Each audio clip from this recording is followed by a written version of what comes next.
Second. Now it tells you. Yeah, it does. It does that now. Oh, that's funny. Welcome, everybody. Here we gather at Manor Road United Church with an exciting speaker today who will be introduced by over to Susan Johnson. Hi, everyone. Thank you for coming. We welcome Anyika from Black Urbanism Toronto. They are dedicated to helping the Black neighborhoods to optimize themselves. So please take it away as soon as you're ready. Sorry, there's a lot of, I live at Mount Dennis, so they're building the West Park, they're expanding the West Park Hospital. So there's always construction going on. Hello, good afternoon, everybody. I'm so honored to be here. So like Susan said, my name is Anyika. I am the Director of Communications for Black Urbanism TO, and I have been organizing with my family, I'm gonna call it my family, since 2018. I have a presentation for you all. I think I might need host access. Let me make you co-host 1 second. Thank and you. then let me also spotlight you so we can. Good, perfect. Okay, now you're spotlit, and then I think I made you co-host. Rock and roll. Okay, good. Incredible. So let me share my screen. Can folks see my screen? Yes, we can. Yes. All right. Let's wait from the start. So us, Black Urbanism TO. We were founded in 2018, as I'd said. What you don't really see here is Romaine Baker and Dane Williams. They are co-founders. And we're all from Little Jamaica, so the Eglinton Avenue West area. And that's where we're focusing a lot of our work. But for us, Black Urbanism TO is really about Black neighborhoods, right?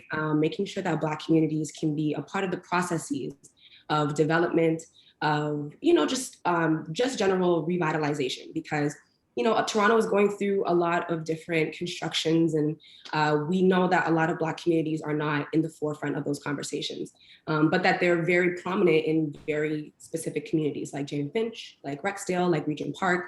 And so in 2018, Romaine and Dane had went to the same university, Brock University, and so they had been organizing together for Black undergrad students. They came back to, Toronto. Brock is in Niagara Falls, St. Catharines. They came back to Toronto and they visited Little Jamaica. And Romaine lives in Little Jamaica with his family, and Dane's grandmother lives at Oakwood and Vaughan. So it's always been a community that has been home for us. I also went to Oakwood Collegiate, so we are so familiar with the area.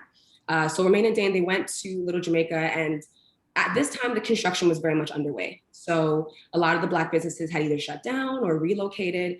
And so Romaine and Dane originally wanted to do a documentary of the area because Little Jamaica just has a lot of really rich Black, Caribbean, and Canadian history, really.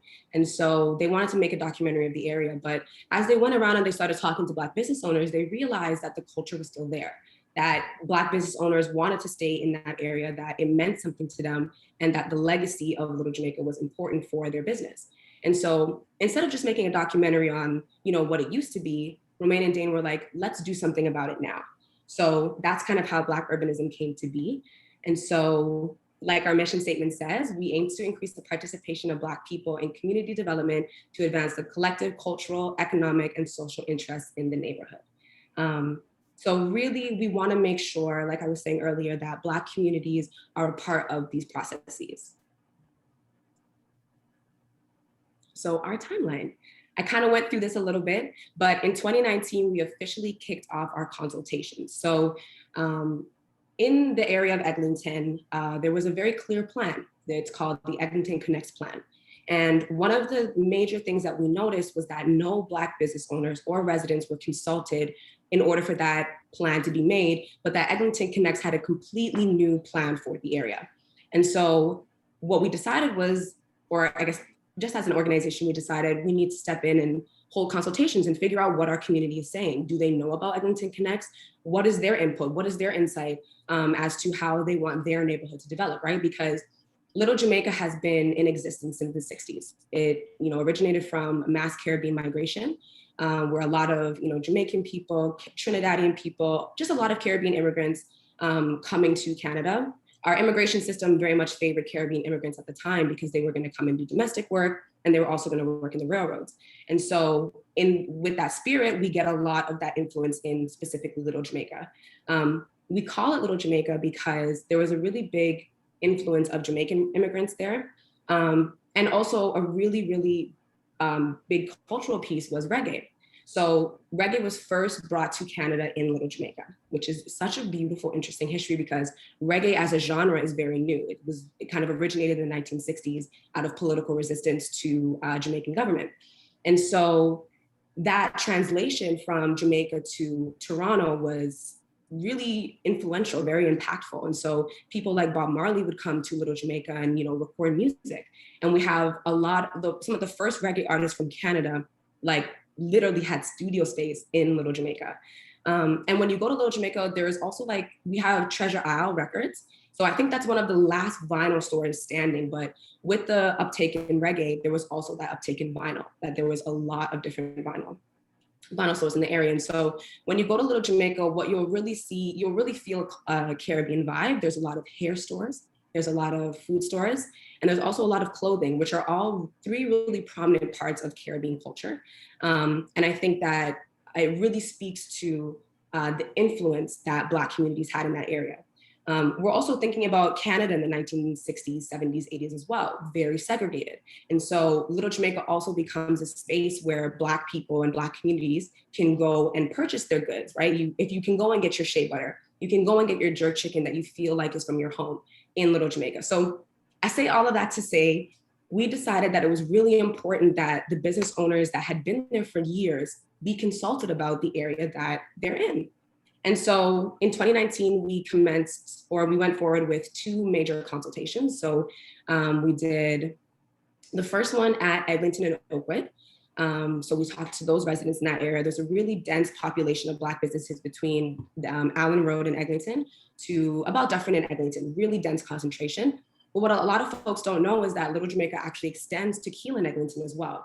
So when you go to the Keelan Eglinton area, you'll see Tennille's Patties. Tennille's is actually a really iconic patty store. And you'll also see a number of little Black businesses. But again, affordability in the area has really seen a lot of our Black businesses close. And the pandemic has literally exacerbated that. But nevertheless, we still decided that we were going to make sure that we had one in Keelan Eglinton within the York Southwestern area. And so we held two major consultations, one of them in Eglinton, Oakwood, the other one in, I think it was Keel and Eglinton. Yeah. So we held those two major consultations. And what we realized was that Black business owners had no idea about the Eglinton Connects plan, that their city councilors had not spoken to them, had not talked to them about the process, that any consultations that had gone on, Black businesses weren't really a part of.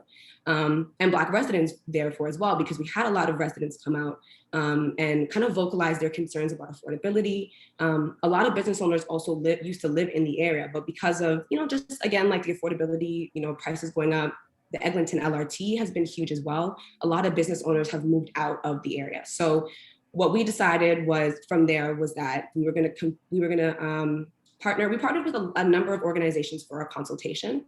But our major partner was the Confronting Anti-Black Racism Unit. And they really wanted for us to do a report so that we can kind of document and archive these experiences and the insights of Black business owners that weren't necessarily documented in the first round. So that is essentially what we did. That is essentially what we did. And in February 2020 or July 2020, I'm pretty sure it's February 2020. But anyways, we officially launched the Black Business Conversations Report. Really, really important document that outlines a lot of different recommendations that doesn't just extend to the city, it extends to Metrolinks, right, and the Crosstowns project. It also extends to BIAs, right, because BIA stands for Business Improvement Associations. They have a really big part to play in, the preservation of businesses, the advancement of businesses, and just the well-being of the area in general. And so we had a number of recommendations for these different entities to do better for Black businesses, to make sure that their insight their insight influences the processes. And so it was a really, really full report. I had the pleasure of being a co-author as well. We made a number of reports and it has really, or recommendations, and it has really jump-started a lot of the work that you're seeing being done now. So in September 2020, we approached the U of T Master of Planning. U of T has a new, I'm trying to think about what it's called. It's not really a department. It's kind of an extension of U of T called the School of Cities. And the School of Cities mandate really is to take in the urban space and to really delve into different political issues that exist within the urban space. And so we worked with them to essentially understand the feasibility of a commercial community land trust. Community land trusts are essentially a group of community stakeholders that come together and work with the city to own land. And for us, that's really important because a lot of Black communities don't get the opportunity to own the spaces that they're in. And that's been a huge concern with a lot of the Black business owners that we're talking with now, is ownership is a huge issue, right? I think a lot of Black business owners and Black communities in general are coming from financial disadvantages. And so their businesses really is going off of survival. What is the revenue today? But a lot of folks haven't really been thinking of that long-term planning of ownership. And so we really wanted to make sure that, with the pandemic and the Eglinton LRT, that we could find a way to give businesses the time to save money. And one of the ways that we could do that was through a land trust. And also the land trust is all about preserving the businesses as well, right? Because a land trust will allow us to be, not gatekeepers, I don't want to say that because that implies a power dynamic, but it gives us the ability to influence developer conversations in a way that we might not necessarily before. So it's been an incredible relationship that we've had with U of T. They've really helped us map out the way that Eglinton looks and the way that, Black businesses fall, affordability, affordable housing, all of that incredible stuff. So yes, so that's been one thing that we've really been working on is our commercial land trust. We were really inspired by two major people. It was Parkdale Community Land Trust that actually is very much functional in the Parkdale community. And we were also inspired by some organizing in LA, because in LA, there is a lot of dense Black businesses as well. And there's a lot of gentrification going on in that area as well. And so we had the opportunity to speak to some organizers about the ways that they're trying to preserve their communities and Black businesses. And so during those conversations, we really decided that the land trust was the best way for us to go as an organization. So especially to preserve Black businesses. So in October 2020, we officially passed, well, I can't say we because we're not city council, but we worked with Councillor Josh Matlow. He is a councillor for Ward 12, Toronto St. Paul's. And he helped us, or we consulted with him. We had conversations at length about a cultural district plan and a planning framework study for Little Jamaica. So basically the motion is called Black owned and operated businesses and preserving the cultural heritage of Eglinton Avenue West, Little Jamaica. I'll definitely send all of these materials, our report, the motion, all of that to the organizers so that you all can read it on your own free time. And I'll also leave my contact information. So if you have any questions about any of the points that I've made so far, I would love to kind of chat with you a little bit more about it. But this motion was passed in October 2020, really monumental because the cultural district plan is not just looking at preserving businesses or giving Little Jamaica heritage designation. And we'll kind of talk a little bit more about heritage designation in the next couple slides. But heritage designation, the cultural district plan looks at this holistic understanding of how do we preserve Little Jamaica, but also how do we keep Black community and Black residents in the areas that they've built. And so the cultural district plan really focuses on a number of different things. I'm wondering, I think as I go on in the slide, we'll kind of explain more of the motion. So I'll skip to the next one. And so March 2021, we had the first ever town hall for Little Jamaica. It was an interesting event. I think a lot of our community had wanted to have more say and just more memory sharing, talking about what Little Jamaica means to them and wanting to be a little bit more a part of the processes. But we officially launched Little Jamaica Initiative in March 2021. So very, very recently. And then because of this conversation, actually, I think one of the things that was brought up was that heritage designation wasn't enough to save Little Jamaica. And a lot of our community had taken that as, oh, they don't want to give us heritage, they don't, want to preserve Black communities in that way. And so what Councillor Matlow did was he put together a heritage designation motion specifically so that, calling on the city and specifically the Heritage Department to go ahead with the heritage study that was passed unanimously in council on April 2021.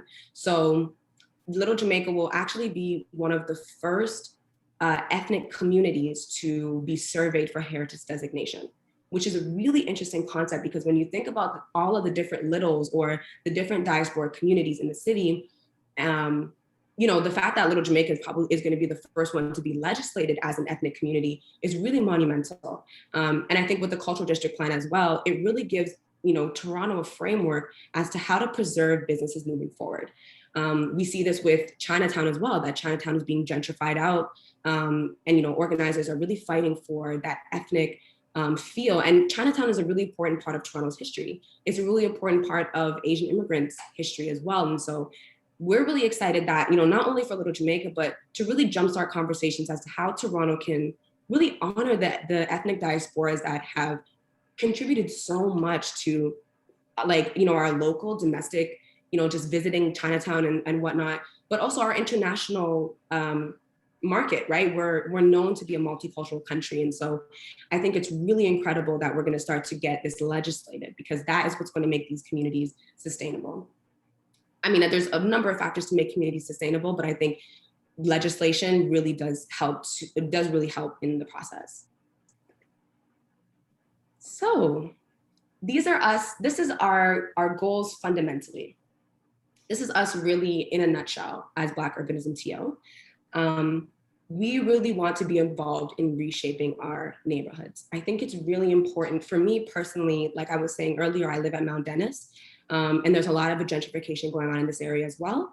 And I say gentrification, not to, bash, modernization or, this idea that we are getting transit, but I think just in general, when I speak to gentrification, I really speak to the profit first mindset, right? That we're thinking more about how much money this community is going to be made off of later, instead of how can we be advancing the communities that live there today.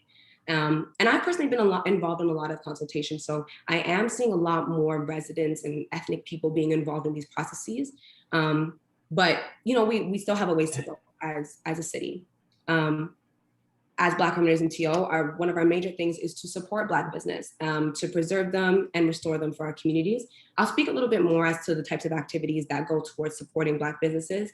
But really our number one thing is that we know businesses by name, right? That we go in, that we support their businesses with our dollars, that we go in and we speak to them about what their needs are, and that we create a genuine relationship with them so that when we're speaking for them or when we're speaking on their behalf, we know 100% what their insight is. We are very much an organization that doesn't want to speak for people, right? And I think a lot of, just in general, there's a lot of people that get spoken for. And for us, it's really important that anything that comes out of our organization comes directly from business owners and from residents themselves that live in the area.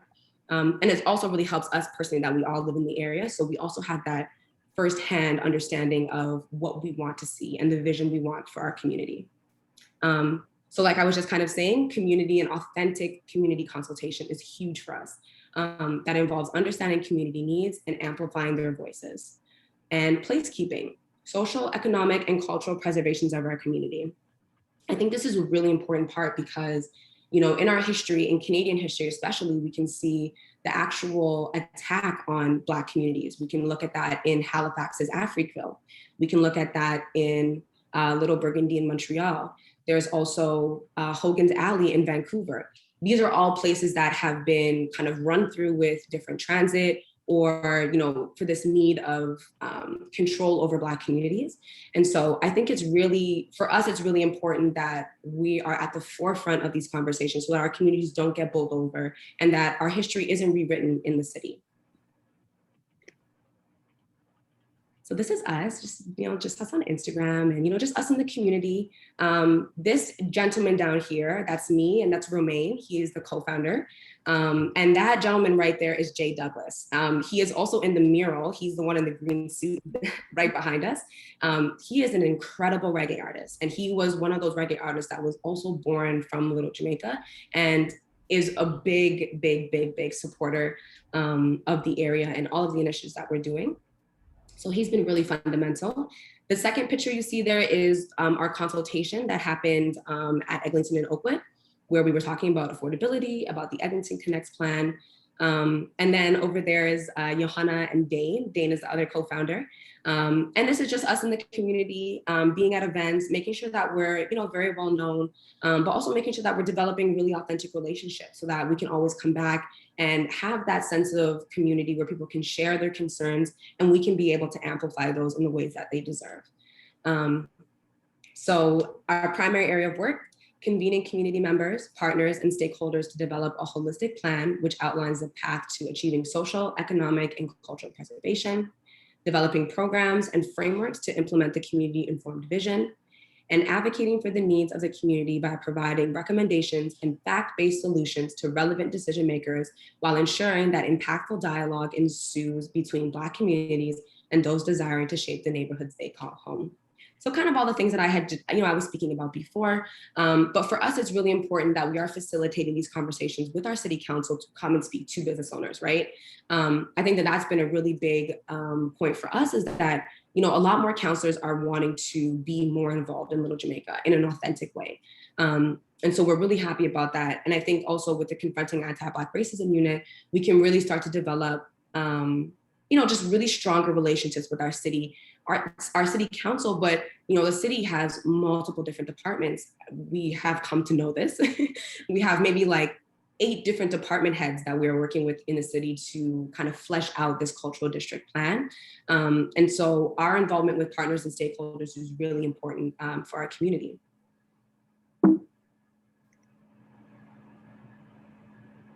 So our key priorities of BUDO: support the increased participation of Black residents and business owners in planning and community development processes, secure official recognition of Little Jamaica by local BIA and City of Toronto, advocate for affordable housing in new and existing units, enhance the economic and cultural sustainability of Little Jamaica through city policies and tools, and exploring opportunities for community ownership of land and commercial spaces.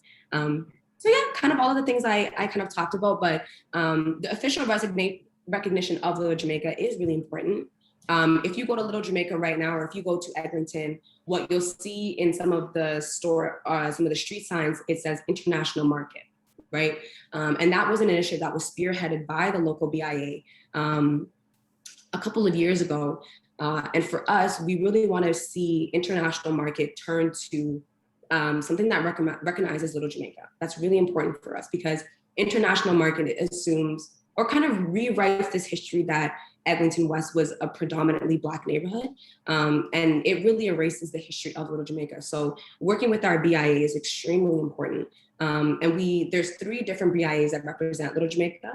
And so, having the dialogue with them is extremely important.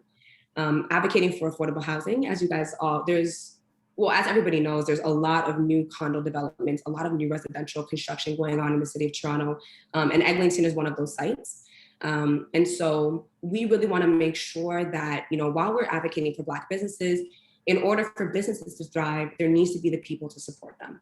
And in order for us to support residents in that area, we have to address the affordable housing concerns. And so one of the ways that our commercial land trust is going to go about doing that is to really be advocating for percentages of units being affordable. That's really important to sustaining Black businesses, but also just sustaining Black communities as a whole. So this is our consultation. I kind of spoke a little bit to this, but this was the poster that we had when we went to the York Southwestern area of it.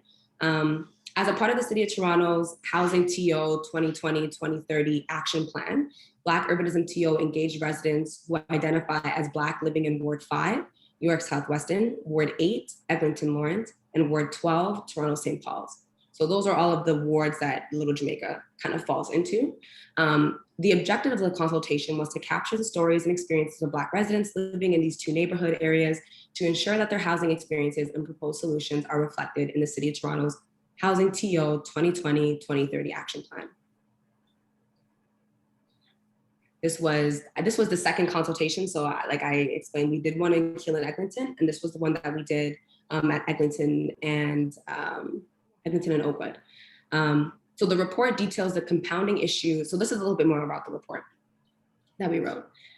This report details the compounding issues faced by Little Jamaica businesses due to ongoing construction, future development, and the current COVID-19 pandemic, as well as selected recommendations to address them.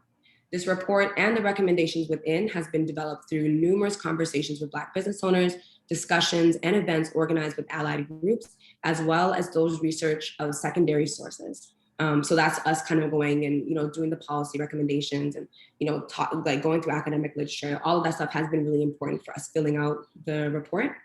And as you can see, we have some partners at the top. So we have the Black Business Professionals Association, the Parkdale Neighborhood Land Trust, and Open Architecture. I kind of spoke about the Confronting Anti-Black Racism Unit, but Open Architecture was really influential in helping us really create a vision of like a diagram really of like what our vision was for Little Jamaica. So they were really influential in building that out for us. This is what our report is. Some of our major recommendations from the report was BIA relations, governance, and representation. So one of the major things that we had heard from business owners during the consultations was that they didn't have enough, that their BIA wasn't working with them in the ways that they should, right? And that there was just a number of concerns that Black business owners had. And so we, in our report, we really emphasized the need for better representation for Black businesses in the board. And just in general, changing the different governance styles so that Black business owners can be more a part of the way that the BIA functions. Because as much as the city and Metrolinx is a part of this conversation, our BIAs play a really critical role. So we also made a lot of recommendations around the Eglinton LRT, including financial compensation, moratorium on commercial evictions, and relaxations on parking. So the financial compensation part, still something we're working on. Councillor Cole had put forward a motion in City Council, also calling on Metrolinx to financially compensate business owners. MPP Jill Andrew, who is the provincial member for Toronto St. Paul's, she also put forward a motion to the provincial government for businesses to be financially compensated. Really big part because when you speak to business owners, a lot, especially the Eglinton LRT, has not only impacted their revenue, right? So the ability for consumers to come by and shop at Little Jamaica, but there's Jason, he's a barber, and his store is right next to the Oakwood subway station. His building his store rather, has flooded 9 times. 9 times he's seen flooding in his building or in his store, and Metrolinx is consistently deflecting, right? His business is right next to the Eglinton, to the Oakwood station, right? And he's talked about the destruction and the damage that it's caused, but Metrolinx continuously deflects. We also have Monica's Beauty Cosmetics. She has been in the area for over 40 years. She is one of the only business owners to own her actual building. One of her major concerns was that the construction actually shakes her building, which causes a lot of infrastructure damage that Metrolinx, again, deflects and won't really speak to her about. And so now she has to find a way to make up for the fact that this construction is really damaging the infrastructure of her building. So financial compensation is really, really critical. Moratorium of commercial evictions is also really big because as we try to preserve these businesses, we want to make sure that they can at least stay in their spaces long enough for that to happen. Relaxations on parking is also critical because a lot of our support for Little Jamaica comes from, outside of the GTA, but other places in Toronto. And so, when you go on to Eglinton, there is very limited parking. And we have heard from so many residents that it's a huge, huge, huge concern for them even coming to support Little Jamaica. COVID-19 recovery policies need to account for systemic challenges systemic challenges Black business owners face and be focused on building long-term economic sustainability. I would say that this goes for a lot of small businesses across the province, but I think it's really important that we provide that extra lens to Black business owners who are at a double disadvantage. Economic development and planning, the creation of an economic development strategy, strategic plan, and planning framework studies specific to rural Jamaica, and reanimating the space through cultural events. So cultural events, I'm not sure if you folks have ever had the opportunity to be in Eglinton in the 1990s, but there used to be Kitty Caravana that ran from the Allen to Dufferin, I think, or maybe a little bit farther than that. But Kitty Caravana was one of those huge cultural festivals that brought in a lot of revenue for business owners. And if you look at other communities, so when we have the Taste of the Danforth or we have the Salsa on St. Clair, when those cultural festivals happen, business owners actually make enough money in those 2-3 days to sustain themselves for a year, which is huge, right? And so when Kitty Caravana was taken away from Eglinton, it really impacted the revenue stream for business owners and their ability to make up, the fact that they, their produce, their suppliers, all that type of stuff.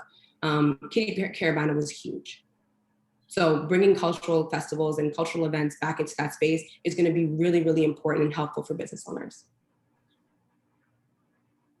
So the Black Business Grant, this has been a really incredible journey. We partnered with another youth-led grassroots organization called Reclaim, Rebuild Eglinton West, a group of young people who love their neighborhood, are from the neighborhood, and were really upset by the way that the Black businesses were deteriorating. And so they created this GoFundMe, and we partnered with them because we have, really substantial relationships to business owners in the area. And through this grant, we've actually been able to support 6 business owners, which has been absolutely incredible. We've been able to help them with rent, with utility costs, with suppliers costs, and we've heard so many good things from them about, the fact that this grant has been extremely helpful. Which is really incredible and really important. So yeah, I'll kind of read this here, but the COVID-19 pandemic has exacerbated this economic hardship and set Black communities even further behind. Black Urbanism TO partnered with Reclaim, Rebuild Eglinton West to support Black businesses along Eglinton Avenue West, as many of the business owners have been unable to pay their rent, invest in themselves, and prepare for the future. The purpose of the Rebuild Eglinton West was to create a grant fund to support startups and existing businesses. And Reclaim Rebuild has actually expanded their scope to, focus on affordable housing. And so they're kind of tackling that, massive concern about affordability in the area, which we also think is great because it's a group of young people being a part of these conversations. Yeah, this is just a little bit more about us. These are some of the consultations that we went forward with. You see the Romaine and Dane, that was when we presented at the launch from the City of Toronto. Oh my goodness, let me know if I'm like off on time, because You're amazing, keep going. Okay. Awesome. You rock. Thank you, I appreciate it. Okay, so these are some really important alliances. I've kind of spoken a little bit to them. One of the ones I didn't really get to focus on was the Jamaican Canadian Association. We've actually donated to their walkathon, and we'll be walking, me, Dane, and our urban planner, Ruth, will be walking in support of Black business owners on June 27th. And yeah, Jamaican Canadian Association has been a really important part of our commercial land trust process. And we're also really honored to work with them because they have been a huge part of Jamaican legacies in the City of Toronto. There's a very, very large immigrant population, Jamaican immigrant population in the city. And we can, it's almost very clear based off of our cultural landscape, I would say. The slang of Toronto is very much based in Jamaican culture. So it was really important for us to collaborate with them. And they also they work with a lot of just Jamaican families and Jamaican neighborhoods throughout the city. So really important organization for us to work with. I'm pretty sure this logo, I forgot to ask Dane whose logo this was, but I'm pretty sure it's Toronto Community Benefits Network, which has been a really big part of, walking us through community benefits and that understanding. So this logo right here is the Confronting Anti-Black Racism Unit, the City of Toronto, of course, and U of T, of course, really important entities that we've been developing, and just really important relationships that we've been developing since 2018. And this is us. You can connect with us on all of these different platforms. So we are on Twitter, we are on Instagram, and we are on Facebook. Our name, thank goodness, is one of the only ones ever. So Black Urbanism TO, it's on the social media sites as it comes. And this is our email. I'll make sure to share all of this information with our organizers after. Again, our whole entire organization is all about authentic community consultation.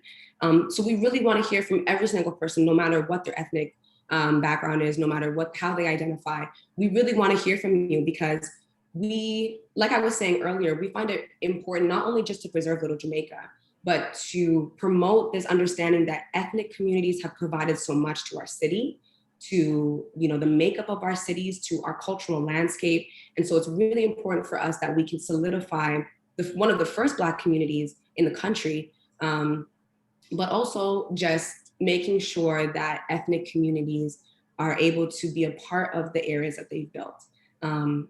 That is just a really, really important part of our organization. So consultation from you, your insights, they mean everything to us because we take it into account and we make sure that it's not just, Black communities that are like, we want Little Jamaica.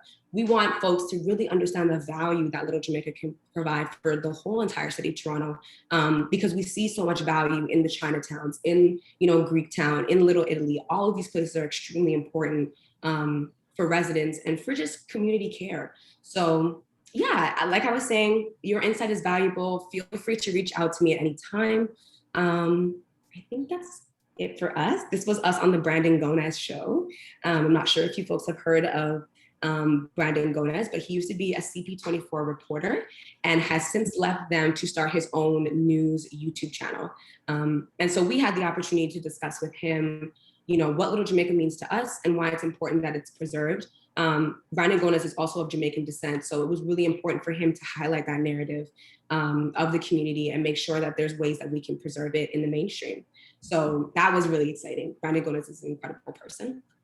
And yeah, I think that's it for me. I would love to answer all of your questions, and thank you all so much again for letting us present. And I hope to connect with all of you later. Wonderful. Mhm. Okay. Oh, you're amazing. When are you running for mayor? Okay. I actually want to start at school board. I want to go from a school board level because Trustee, you go up. Yeah. yes, you have to climb. I think it's really important. Like this one of the reasons why I love Black Urbanism TO is because we really want to develop community first, right? If I was to run for a government, I would want for every single person to feel like they trust me, that I know them personally, and that they know that I'm going to represent them well in the mainstream, So I want to start at TDSB, go to city council, and prime minister is next. There you go. Yes, please. So I'm sure there's a million questions. I already have many of my own, but let me not jump the queue. But and so just put your hand up. It's sometimes easier if you have a question. There's Susan Johnson. Okay, over to Susan. The usual one is, how can we help? Yes, such a great question. So I think the word of mouth for us has been really big. So sharing our GoFundMe has been huge. Like I said, we were able to support 6 business owners. I think right now our goal for the GoFundMe is about 600,000, but it's really big because that is really the need. And I would even say that $600,000 is low, right? Because when in one of our Google forms, we had asked business owners how much it would take for them to own their store, and they said about $1 million. So $600,000 is small, but I think supporting the GoFundMe is one of the first ways that you can support. It doesn't necessarily have to be that you donate yourself. You sharing it with folks that can donate or are willing to will go a long way for all the business owners.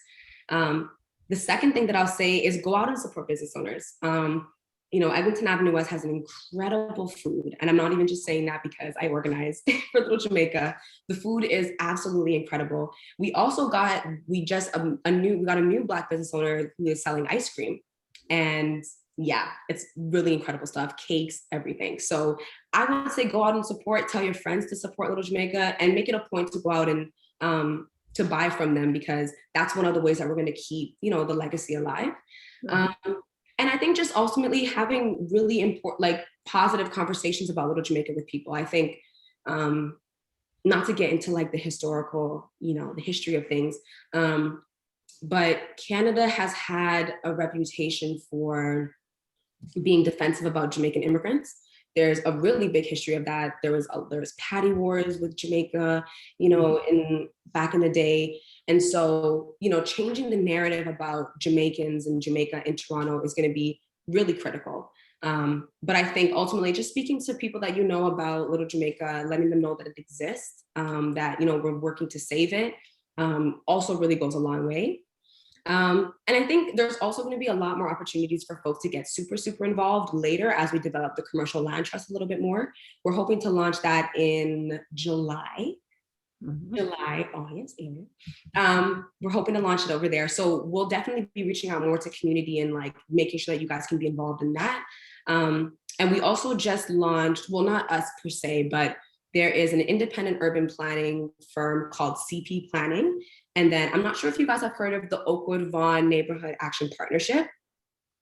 They're organized in Oakwood Vaughan.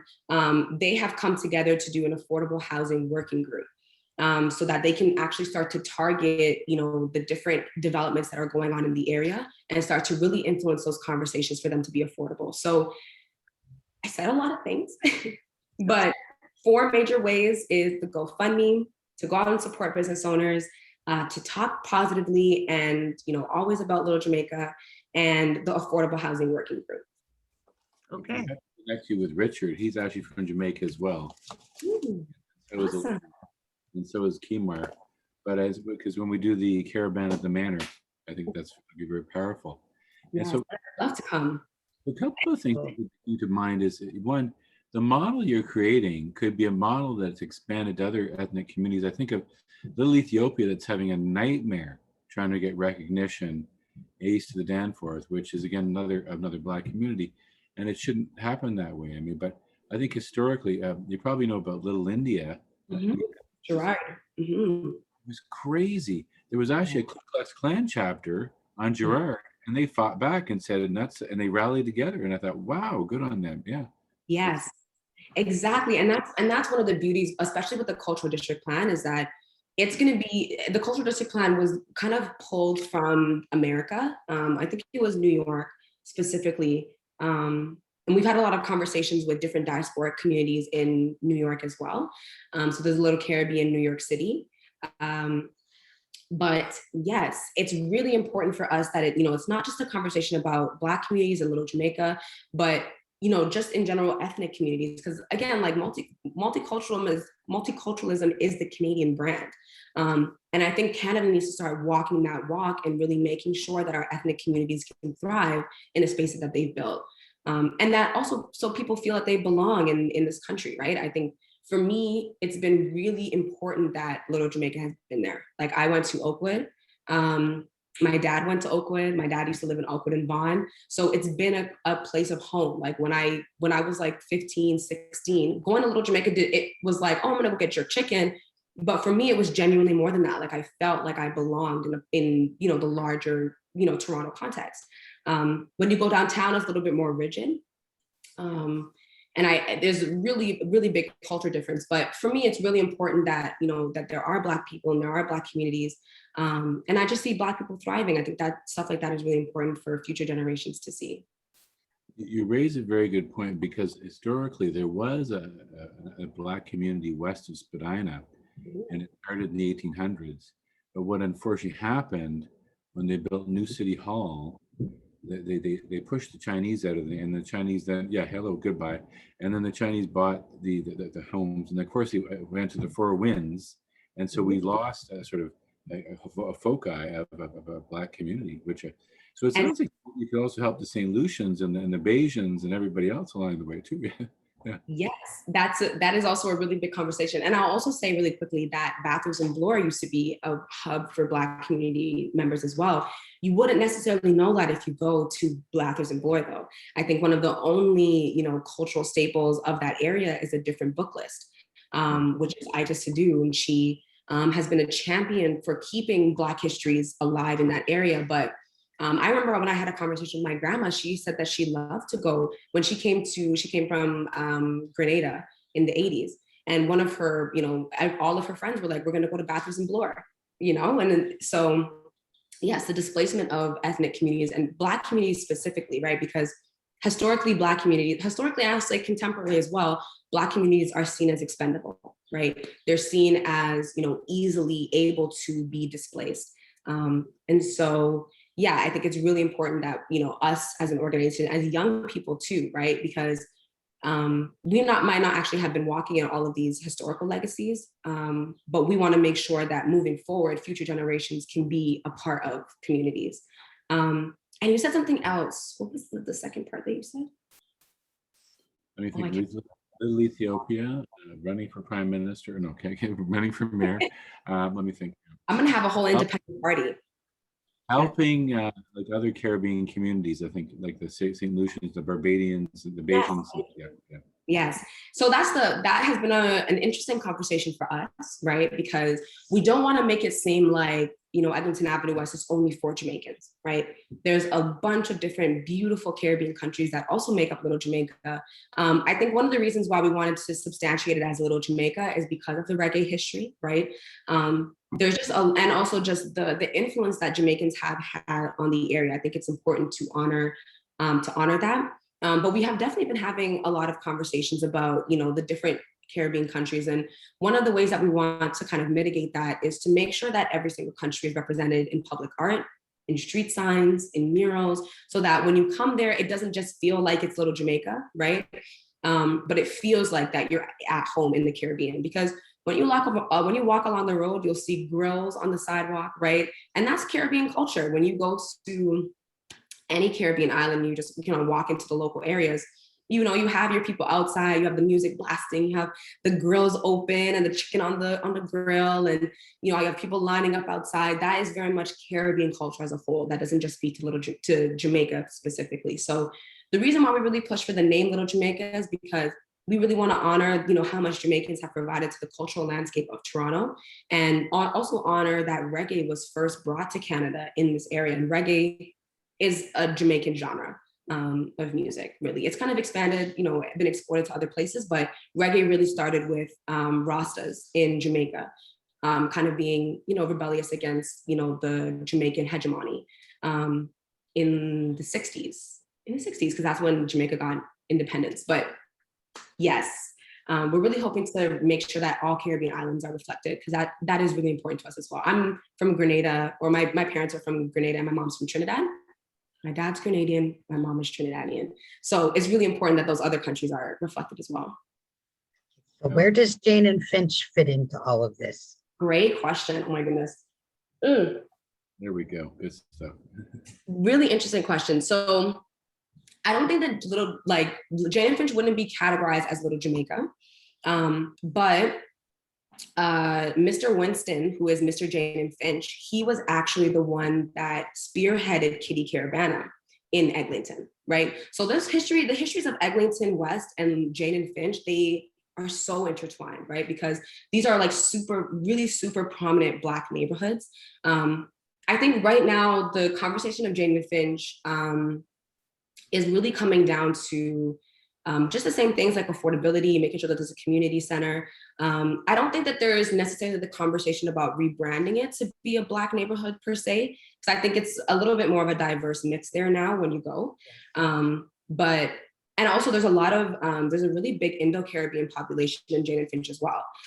So there's a lot of Caribbean migration in Jane and Finch, but not necessarily like distinctly Jamaican or Trinidadian, or there's like in Trinidad has a very big mix of like Indo-Caribbean and Afro-Caribbeans, right? So Jane and Finch is a little bit different in terms of the makeup. And I think that, one of the major things that organizers in that area are fighting for is affordable housing.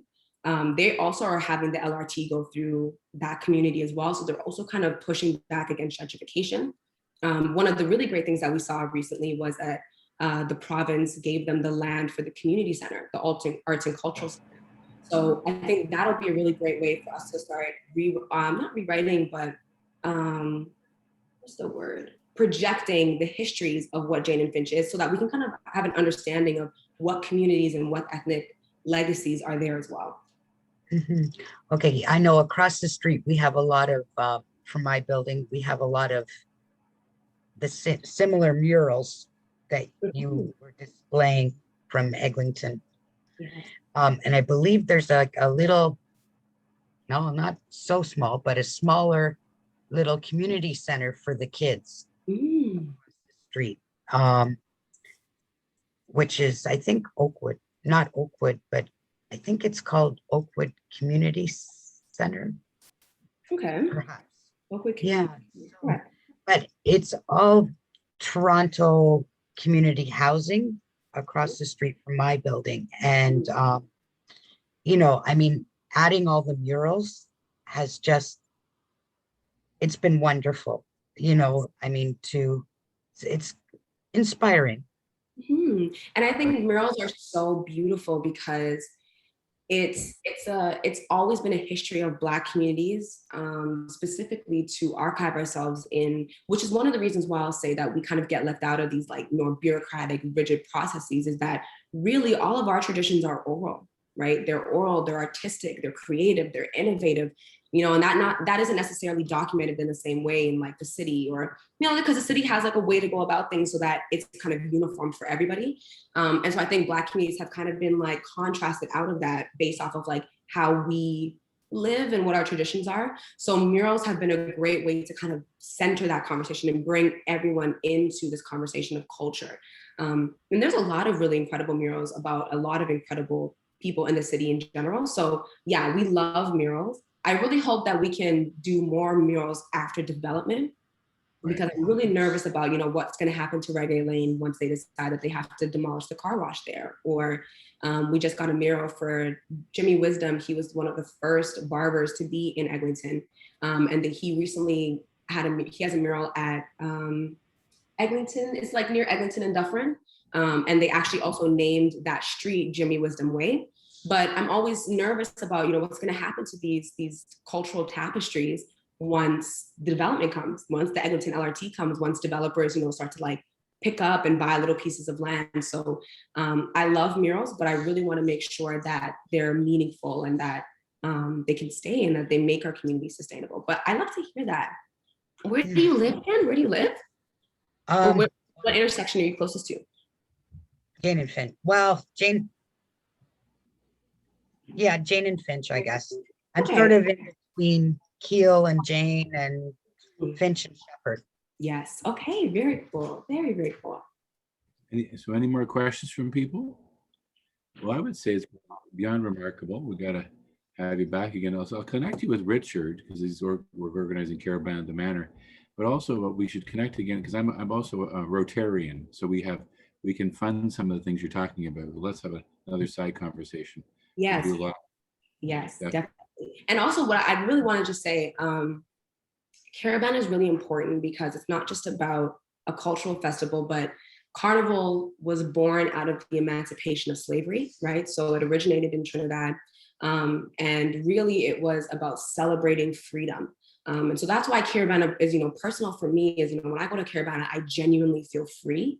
And so I always want to say that because I feel like, you know, people have really commercialized Caravan to be, you know, just where you know, skin out, you know, panty and bra, but really it's about freedom. It's about feeling free in your body and feeling, you know, that you're not confined by, you know, this, you know, to be kind of blunt, this kind of white supremacist structure of life. And I just wanted to say that because I love Caravan and I really want to kind of memorialize it as being the celebration of emancipation.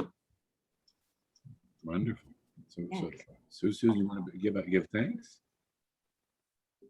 You're muted, Susan. Yes, thank you all for coming. I've blanked out on who we've got next week. It's Charles Fensham, he's because part of Pride Month, he's speaking on misguided love. He's actually an openly gay Presbyterian minister who is actually from South Africa, and he's going to talk about his book that speaks about the emancipation of sexuality, and very important. Very important, yes. wonderful. So I hope you can join us then.